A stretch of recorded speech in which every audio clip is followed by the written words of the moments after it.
మనము ఈ దినాన ఒక అంశాన్ని ధ్యానం చేద్దాం. అదేమిటంటే, నిజ క్రైస్తవునికి ఉండవలసినటువంటి లక్షణాలు. నిజమైనటువంటి క్రైస్తవునికి ఉండవలసినటువంటి లక్షణాలు అనేటటువంటి అంశాన్ని మనం ధ్యానం చేద్దాం.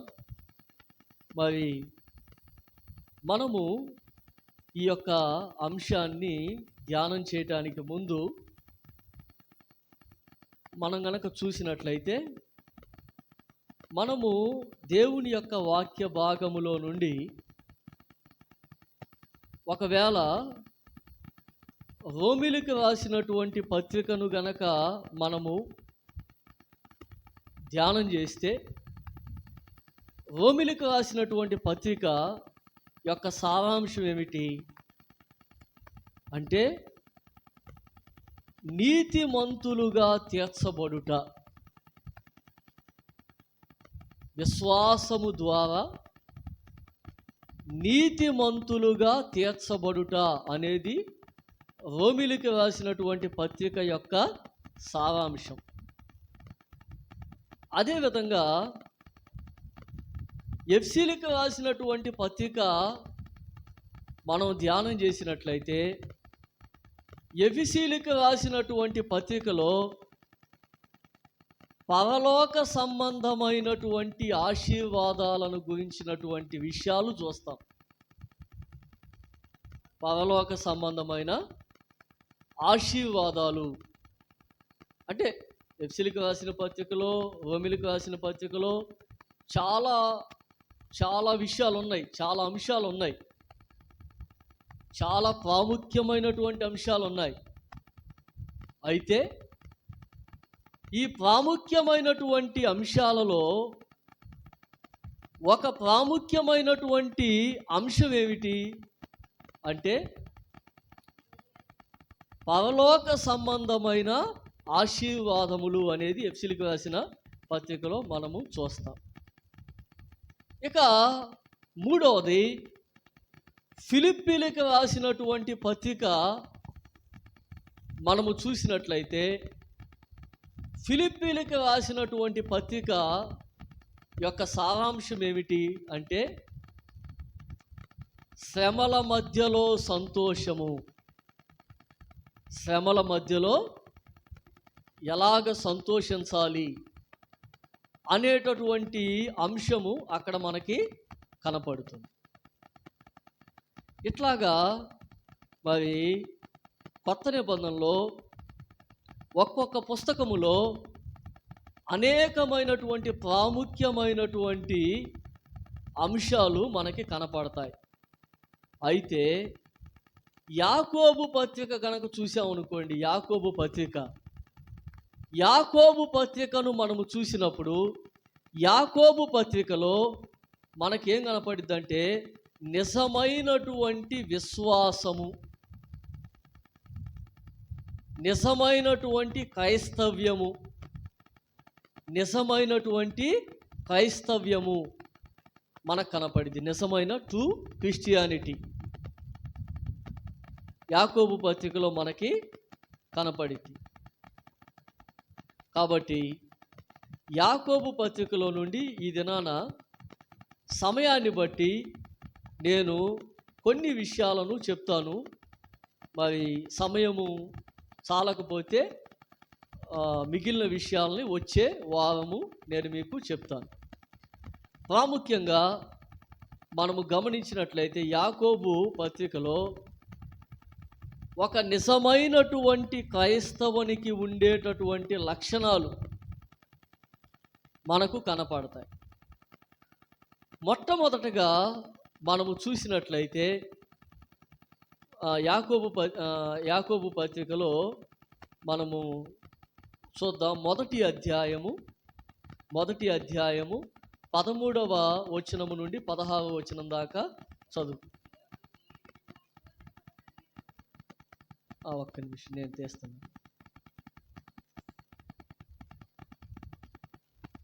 ఇప్పుడు చదవండి. దేవుడు కీడు విషయమై శోధింపబడనేవడు, ఆయన ఎవనిని శోధింపడు గనక, ఎవడైనను శోధింపబడినప్పుడు నేను దేవుని చేత శోధించబడుచున్నాను అని అనకూడదు. చాలు. తర్వాత 14 వచనం చూస్తే, ప్రతి వాడును తన స్వకీయమైన దురాశ చేత ఏడవబడి మౌలు గొలపబడిన వాడై శోధింపబడును. దురాశ గర్భము ధరించి పాపము కనగా, పాపము పరిపక్వమై మరణమును కనును. చాలండి. ఇక్కడ శోధనను గురించి ఒక మాట చెబుతున్నాడు దైవజనుడు అయినటువంటి యాకోబు. శోధన గురించి ఒక మాట చెప్తున్నాడు. అదేమిటంటే, శోధన అనేది ఎట్లా వస్తుంది అంటే, దేవుడు అంట ఏ వ్యక్తిని కూడా కీడు విషయమై శోధించడు. ఏ వ్యక్తిని కూడా కీడు విషయమై ఆయన శోధించడు. మరి ఎట్లా శోధించబడతాడు అంటే, ప్రతి వాడును తన స్వకీయమైన దురాశ చేత ఏడవబడి మౌలు కొల్పబడిన వాడై శోధింపబడును.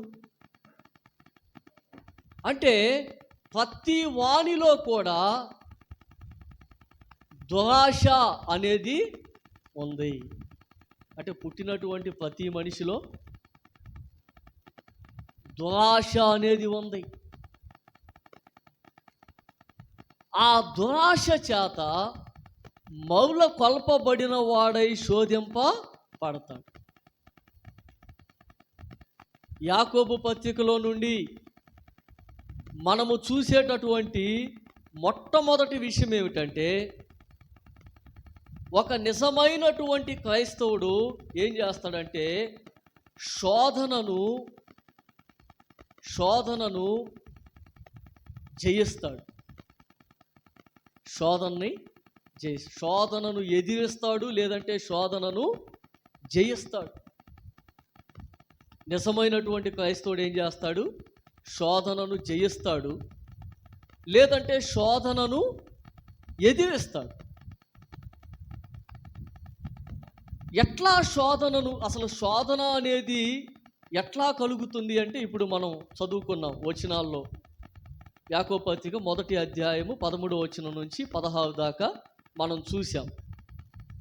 అసలు శోధన అనేది ఎట్లా స్టార్ట్ అయ్యిద్దంటే, మనిషిలో ఉన్నటువంటి దురాశ,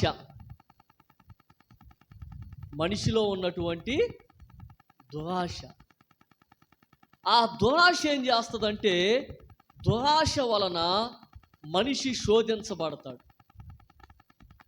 శోధించబడినప్పుడు అతను పాపము చేస్తే ఏమవుతుందంటే మరణిస్తాడు. శోధింపబడినప్పుడు పాపము చేస్తే మరణిస్తాడు. మరణాల్లో 2 రకాల మరణం ఉంటుంది. అదేమిటంటే, ఆత్మీయ మరణం ఉంటుంది, భౌతిక మరణం ఉంటుంది.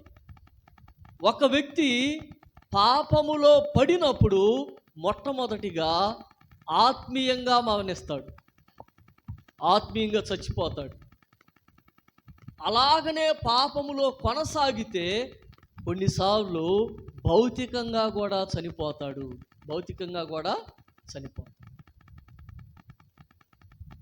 కాబట్టి దేవుని బిడ్డ, దేవుని యొక్క వాక్యం ఏం చెప్తా ఉంది అంటే, దేవుని యొక్క వాక్యం చెప్తుంది శోధన అనేది ఎట్లా వస్తుంది అంటే, శోధన మామూలుగా ఇక్కడ టాపిక్ కాకపోయినా శోధన గురించి ఒక మాట చెప్పాలి బైబిల్ ప్రకారంగా. అదేమిటంటే, దేవుడు శోధించేటటువంటి శోధనలు ఉంటాయి. మనిషి తన దురాశను బట్టి శోధించబడే శోధనలు ఉంటాయి. అంటే మనిషిలో ఉన్నటువంటి దురాశను బట్టి సైతాను వచ్చి శోధిస్తాడు. మనిషిలో పాప స్వభావం ఉంది కాబట్టి ఆ పాప స్వభావాన్ని బేస్ చేసుకొని సైతాను వచ్చి ఏం చేస్తాడంటే మనల్ని శోధిస్తాడు. చూడండి, ఒక మాట మనం చూద్దాం. న్యాయాధిపతుల గ్రంథంలోకి వద్దాం, 16వ అధ్యాయంలోకి వద్దాం. న్యాయాధిపతుల గ్రంథము 16వ అధ్యాయము 4వ వచనం నుంచి చదవండి.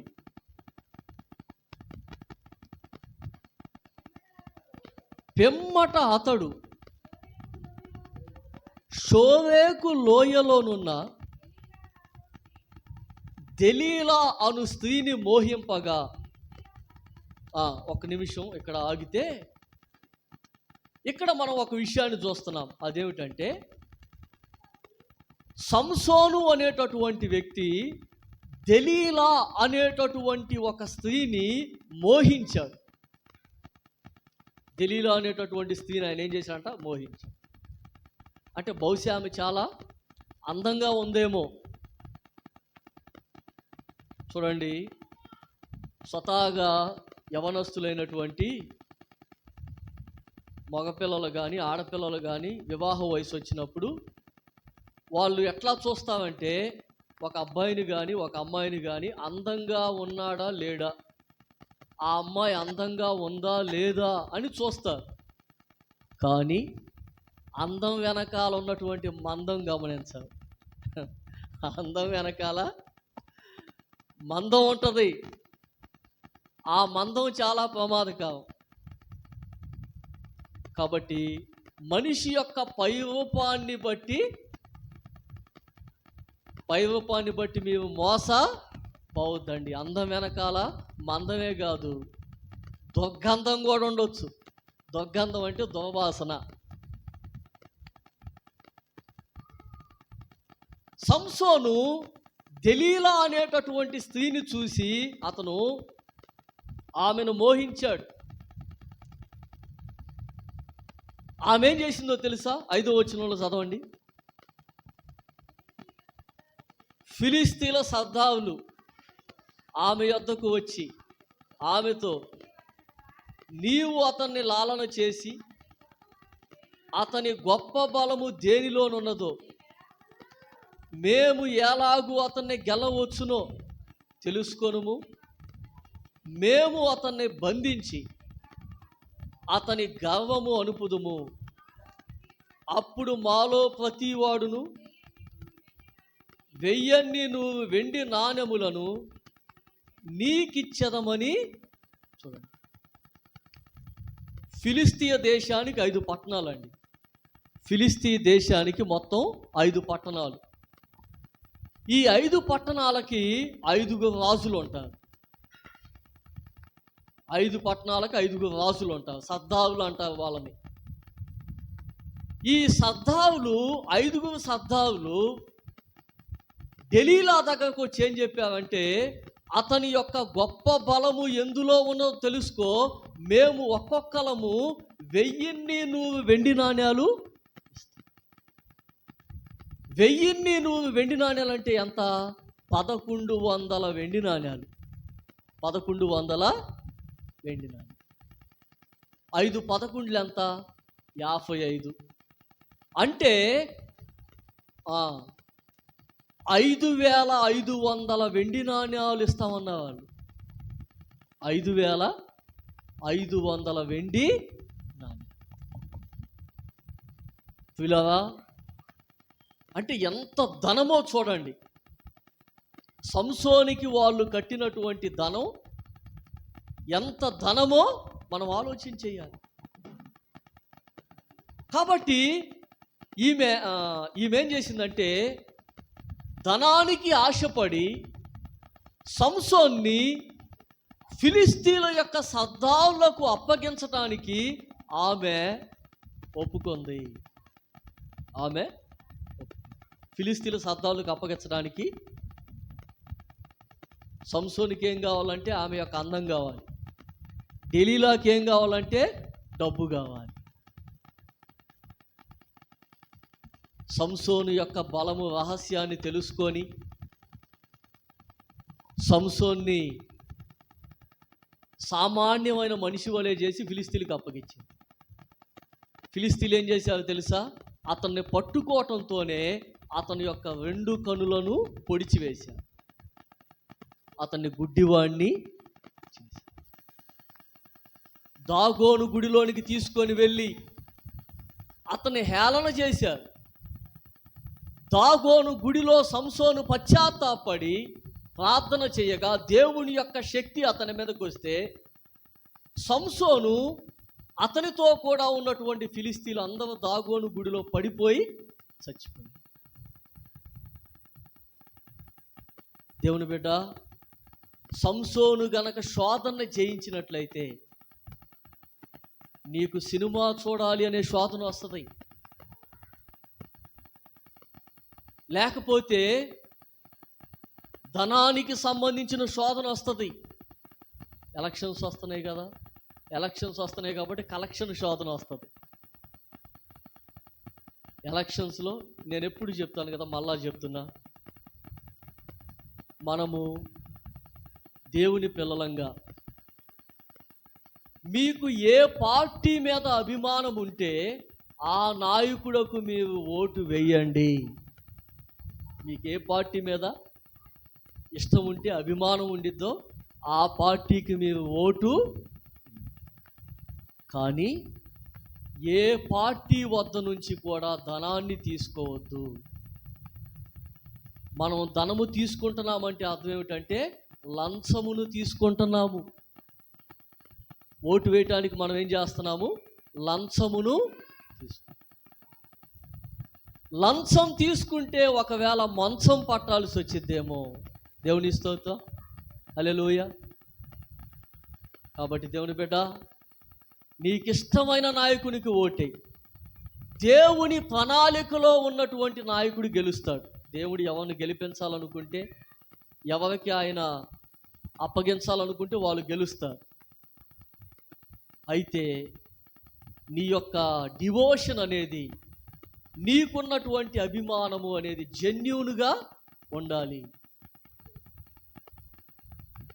కాబట్టి సంసోను మరి దెలీలా చేతిలో అతను పరాజయం పొందాడు. కారణం ఏమిటంటే అతనిలో ఉన్నటువంటి దురాశ, స్త్రీ వ్యామోహం. కాబట్టి నీవు స్త్రీ వ్యామోహంలో పడటం దేవుని చిత్తం కాదు. నీ దేహాన్ని నువ్వు పాడు చేసుకోవటం దేవుని చిత్తం కాదు. నీ దేహాన్ని నువ్వు పవిత్రంగా కాపాడుకోవటం దేవుని. నీ దేహము మీద నీ భర్తకు తప్ప ఇంకెవ్వరికి హక్కు లేదు. నీ దేహము విషయంలో నీ భార్యకు తప్ప ఇంకా ఏ మనిషికి హక్కు. ఎంజాయ్ చేద్దాం అనుకో. మాకు పాపంలో ఎంజాయ్ లేదు, పాపంలో నాశనమే ఉంది. పాపములో నాశనమే ఉంది. దేవుడు నిన్ను దీవించాలనుకుంటున్నాడు. దేవుడు నీ జీవితంలో మేలు చేయాలనుకుంటున్నాడు. అయితే దేవుడు నీ పక్షంగా ఉండి ఆయన నీ శత్రువులతో వ్యాజ్యమాడాలనుకుంటున్నాడు. అయితే నువ్వేం చేస్తున్నావు అంటే పాపము చేసి దేవునికి నువ్వు శత్రువు అయిపోతున్నావు. అందుకే దేవుడు నీ జీవితంలో మేలు చేయట్లేదు, దేవుడు నిన్ను ఆశీర్వదించట్లేదు. కారణం ఏమిటంటే నీవు దేవునికి వ్యతిరేకంగా శోధనలో. శోధన గురించి ఇంకొక మాట జ్ఞాపకం చేసి నేను ముందుకు వెళ్తా. అదేమిటంటే బైబిల్లో యోబు అనేటటువంటి వ్యక్తికి శోధన వచ్చింది. యోబు అనేటటువంటి వ్యక్తికి శోధన వచ్చింది. వస్తే చూడండి ఎంత భయంకరమైన శోధన తెలుసా? యోబుకు వచ్చిన శోధన ఎంత భయంకరమైన తెలుసా? ఒకసారి చూద్దాం. చూడండి, యోబు గ్రంథములోంచి మొదటి అధ్యాయం 1వ వచనం నుంచి చదువుకుందాం. ఊజు దేశమందు యోబు అను ఒక మనుషుడుండెను. అతడు యథార్థవంతుడును న్యాయవంతుడనై దేవుని యందు భయభక్తులు కలిగి చెడుతనమును విసర్జించిన వాడు. అతనికి 7 కుమారులను 3 కుమార్తెలను కలిగి అతనికి 7,000 గొర్రెలను 3,000 ఒంటెలను 500 జతల ఎడ్లను 500 ఆడగాడిదలను కలిగి బహుమంది పనివారును అతనికి ఆస్తిగా నుండెను గనుక తూర్పు దిక్కు జనులందరిలో అతడే గొప్పవాడుగా ఉండెను. సైతాను దేవుని దగ్గరికి వెళ్ళాడు. సైతాను దేవుని దగ్గరికి వెళ్ళి సైతాను ఏమంటున్నాడంటే, యోబుకు కలిగినటువంటి సమస్తాన్ని నువ్వు తీసేయి, యోబు నిన్ను దూషించి నిన్ను విడిచిపెట్టి వెళ్ళిపోతాడు. అప్పుడు దేవుడు ఏమన్నాడంటే, నీ మనసుకు వచ్చినట్లుగా చెయ్యి, అతని చుట్టూ ఉన్నటువంటి కంచెను నేను తొలగిస్తాను, యోబు నన్ను దూషించి విడిచిపెట్టి వెళ్ళడు. దేవుని బిడ్డ, మొట్టమొదట ఏం జరిగిందో తెలుసా?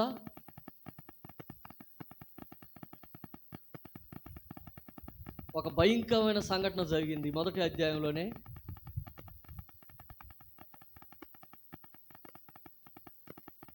11వ వచనం ఒకసారి చదవండి.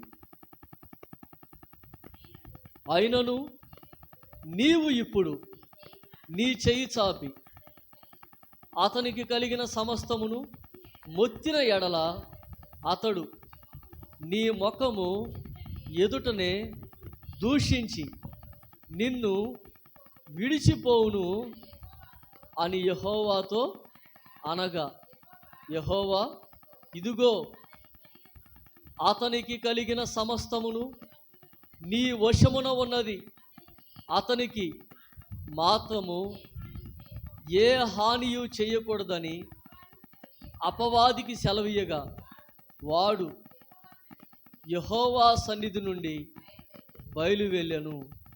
చాలండి. ఇక్కడ మనం చూస్తే అపవాది ఏం చేస్తాడంటే, యోబుకు కలిగినటువంటి ఆస్తి మొత్తాన్ని పాడు చేస్తాడు.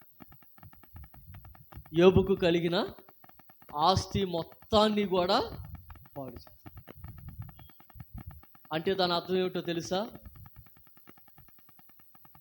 కల్దీలు వచ్చి అతని ఆస్తి మీద పడి 3వ వచనంలో చెప్పబడిన విధంగా అతనికి ఉన్నటువంటి 7,000 గొర్రెలను 3,000 ఒంటెలను 500 జతల ఎడ్లను 500 ఆడగాడిదల్ని మొత్తాన్ని పట్టుకొని పోతారు. మొత్తాన్ని పట్టుకొని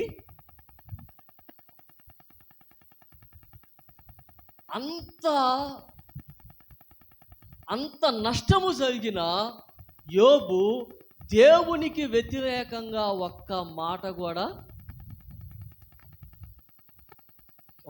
కూడా మాట్లాడలేదు. కొన్నిసార్లు దేవుడు నీ జీవితంలో నష్టాన్ని అనుమతిస్తాడు నిన్ను శోధించటానికి.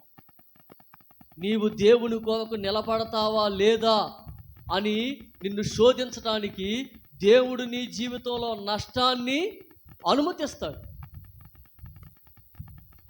నష్టాన్ని అనుమతించినా నువ్వు భయపడాల్సిన పనేమీ లేదు. నువ్వు శోధనలో దేవుని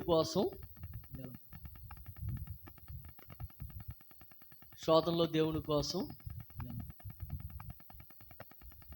యోబు యొక్క పిల్లలందరూ చనిపోయారండి. మగ పిల్లలు చనిపోయారు, ఆడపిల్లలు కూడా చనిపోయారు. అయినా యోబు దేవుణ్ణి దూషించలేదు.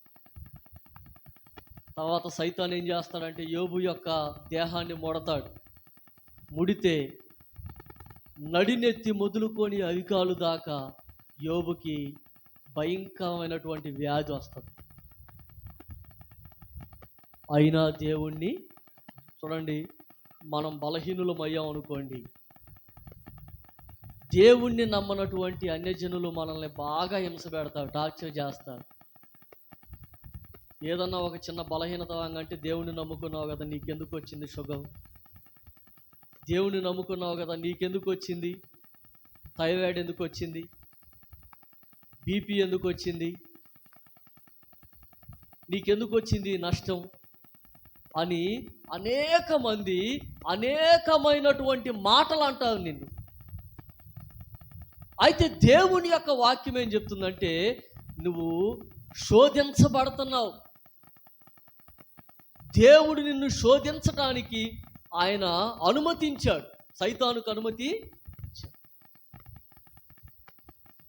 ఒక దైవజనుడు ఒక మాట అన్నాడు, ఏమన్నాడంటే, దేవుని యొక్క చిత్తము లేకుండా, దేవుడు అనుమతించకుండా ఏ వ్యక్తి కూడా ఒక్క మాట కూడా నీకు వ్యతిరేకంగా మాట్లాడలేడు.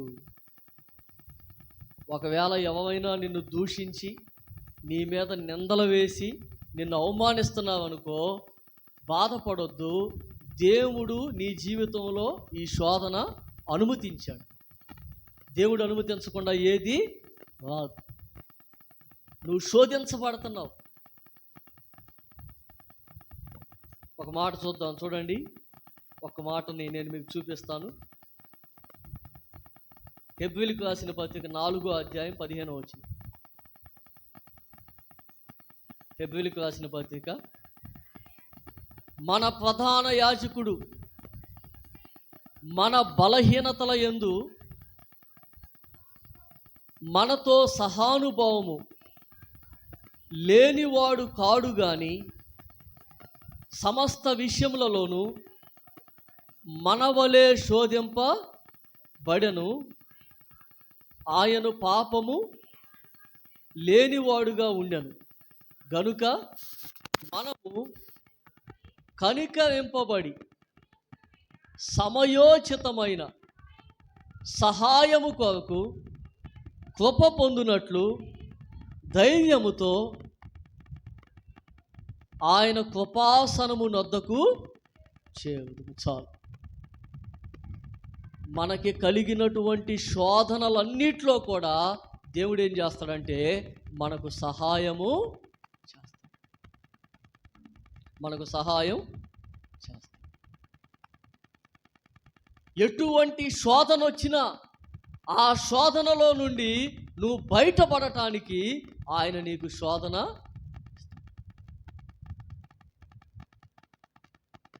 అందుకే ఒక దైవజనుడు ఒక మాట అన్నాడు, ఏమన్నాడంటే, దేవుడు ప్రమాదము లేనటువంటి ప్రపంచంలో మనల్ని ఉంచలేదు, కానీ ప్రమాదం కలిగినప్పుడు మనల్ని ఆదుకుంటాడు. అంటే ఈ లోకంలో అడుగడుగునేమున్నాయి? ప్రమాదాలు ఉన్నాయి. అయితే ఎటువంటి ప్రమాదం వచ్చినా ప్రతి ప్రమాదంలో ఆయన మనల్ని ఆదుకుంటాడు, మనకి సహాయము చేస్తాడు. కాబట్టి ఒక నిజమైనటువంటి క్రైస్తవుడు ఏం చేయాలంటే శోధనను ఎదిరించాలి. కొరింథీయులకు రాసిన పత్రికలో ఒక మాట ఉండిద్ది, ఏమనంటే, ఆయన మనము తట్టుకోలేనంతగా మనల్ని శోధించడు కానీ శోధన నుండి తప్పించుకొను మార్గమును కలగజేయును. శోధన నుంచి తప్పించుకునే మార్గమును ఆయన మనకి కలగజేస్తాడు.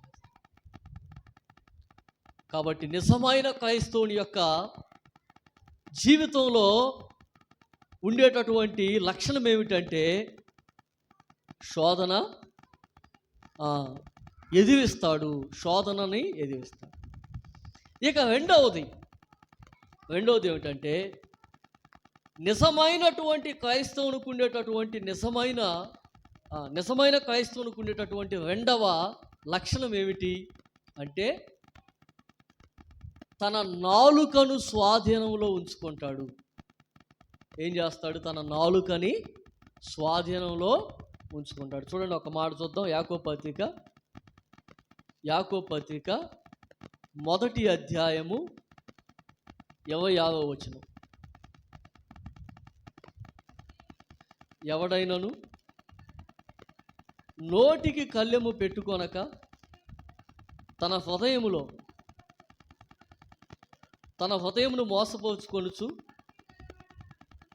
భక్తి గలవాడిని అనుకొనిన ఎడల వాని భక్తి. చూడండి, నోటికి గనక కళ్ళెము పెట్టుకోకపోతే ఆ కళ్ళెము పెట్టుకోనటువంటి వ్యక్తి యొక్క భక్తి వ్యర్థమే. భక్తి ఏమిటంట? వ్యర్థం అంట. కాబట్టి నీ నోటికి నీవు కళ్యాణ్ణి పెట్టుకోవాలి. చూడండి, ఒక మాట చూద్దాం. 3వ అధ్యాయం 2వ వచనం, యాకోబు పత్రిక 3వ అధ్యాయము 2వ వచనం. అనేక విషయములలో మనమందరము తప్పిపోవచ్చున్నాము. ఎవడైనను మాట యందు తప్పని ఎడల అట్టివాడు లోపము లేనివాడై తన సర్వ శరీరమును స్వాధీనమందుంచుకొన శక్తి గలవాడగును. మాట యందు తప్పని ఎడల తన సర్వ శరీరమును స్వాధీనమందు ఉంచుకొన. సామెతల గ్రంథం 15వ అధ్యాయం 1వ వచనంలో ఒక మాట ఉంది, చదవండి.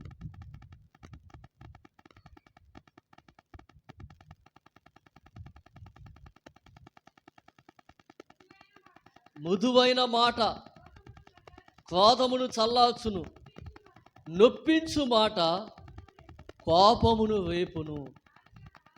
జ్ఞానుల నాలుక మనోహరమైన జ్ఞానాంశములను. ఏమండి, సామెతల గ్రంథం చదవండి, డేట్ వైజ్గా చదవండి. సామెతల గ్రంథంలో 31 అధ్యాయాలు ఉంటాయి. డేట్ వైజ్గా చదవండి.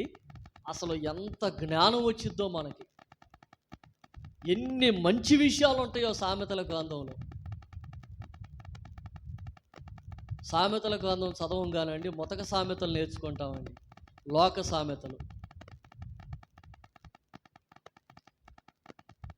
దేవుని బిడ్డ, సాత్వికమైన నాలుక ఎముకలను నలగొట్టును, సమయోచితమైన మాట చిత్రమైన వెండి పళ్ళెములో పెట్టబడిన బంగారు పండ్ల వంటిది. ఇంకో మాట ఉంది, కత్తిపోటు వంటి మాటలు పలుకువారు కలవనుండి. ఇంకో చోట సామెతల గ్రంథంలో సాత్వికమైన నాలుక ఆరోగ్యదాయకము, సాత్వికమైన నాలుక జీవవృక్షము నుండి. జీవవృక్షంతో పోలుస్తాడు. అంటే అనేక మందిని ఆ మాటలు బ్రతికిస్తాయని, బ్రతికించే మాటలు. కాబట్టి దేవుని బిడ్డ, దేవుని యొక్క వాక్యం ఏం చెప్తా ఉందంటే, మరి నీ నాలుక నా నాలుక మనము స్వాధీనంలో ఉంచుకోవాలి. నాలుక చాలా ప్రమాదకరమండి. ఒక మాటను చూపిస్తాను, చూడండి. యాకోబు పత్రిక 3వ అధ్యాయము 3వ వచనం నుంచి చదవండి. 3వ అధ్యాయం 3వ వచనం. గుర్రములు మనకు లోబడుటకై నోటికి కళ్ళెం పెట్టి వాటి శరీరమంతయు తిప్పుదుము కదా.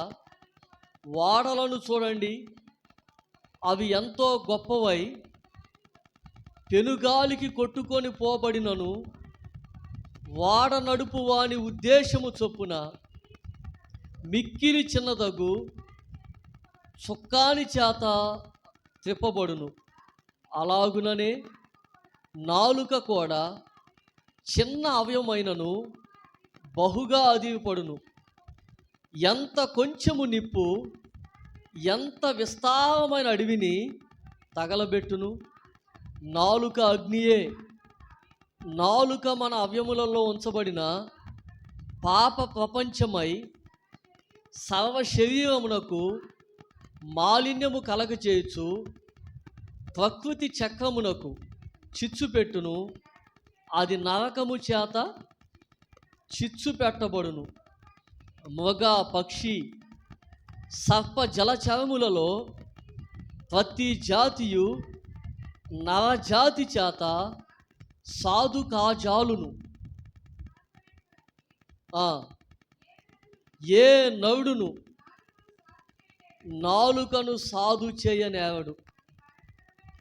అది మరణకరమైన విషముతో నిండినది, అది నిరర్గళమైన దుష్టత్వమే.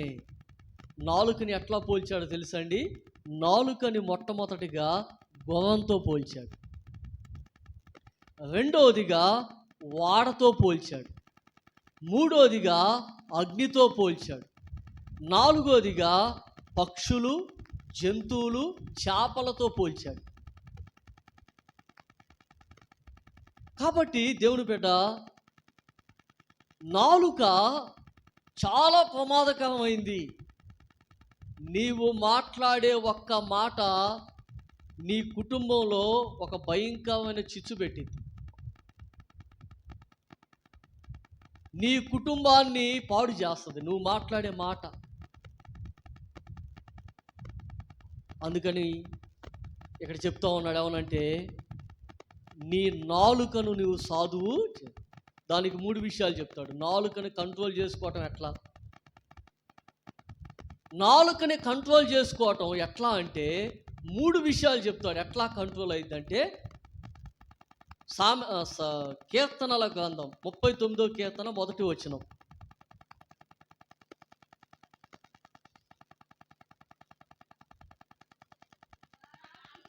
నా నాలుకతో పాపము చేయకుండునట్లు నా మార్గములను జాగ్రత్తగా చూచుకొందును. చాలమ్మా. తర్వాత 17వ కీర్తన 3వ వచనం చదువమ్మా. 17వ కీర్తన 3వ వచనం.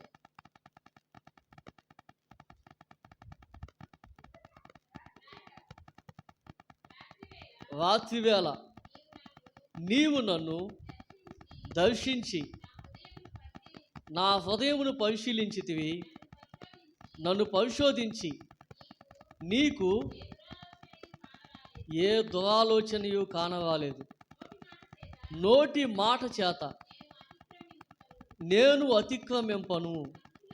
మనుషుల కార్యముల విషయమైతే బలత్కారుల మార్గములను తప్పించుకున్నట్టుకై నీ నోటి మాటను బట్టి నన్ను నేను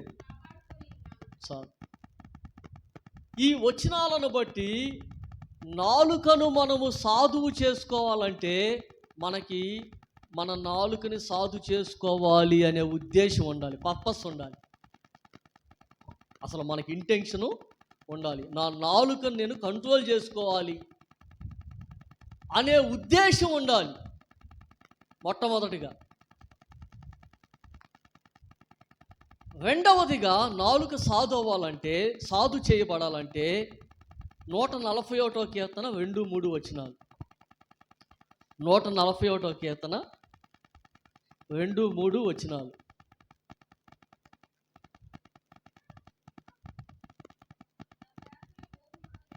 నా ప్రార్థన ధూపం వలెను, నేను చేతులెత్తుట సాయంకాల నైవేద్యం వలెను, నీ దృష్టికి అంగీకారములగునుగాక. యెహోవా, నా నోటికి కావలి ఉంచుము, నా పెదవుల ద్వారమునకు. చూడండి, దావీదు ఏమని ప్రార్థన చేస్తున్నాడు? నా నోటికి కావలి ఉంచుము, నా పెదవుల ద్వారమునకు తోడు. అంటే రెండోది, మన నాలుక కంట్రోల్ అవ్వాలంటే మనం ఏం చేయాలంటే ప్రార్థన చేయాలి. ఒకటి మనకు ఉద్దేశం ఉండాలి, రెండవది ప్రార్థన చెయ్యాలి. ఇక మూడోది రెఫరెన్స్ లేదు కానీ ఒక దైవజనుడు ఏం చెప్పాడంటే సాధన చెయ్యాలి అని చెప్పాడు. చాలాసార్లు నాలుగుతో తప్పిపోతాం.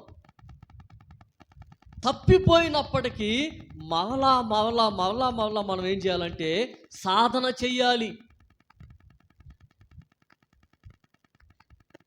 సాధన చెయ్యాలి. కాబట్టి దేవుని బిడ్డ, దేవుని యొక్క వాక్యం ఏం చెబుతుందంటే నాలుక కంట్రోల్ అవ్వాలంటే ఒకటి నీకు ఉద్దేశం ఉండాలి, రెండవది నాలుకతో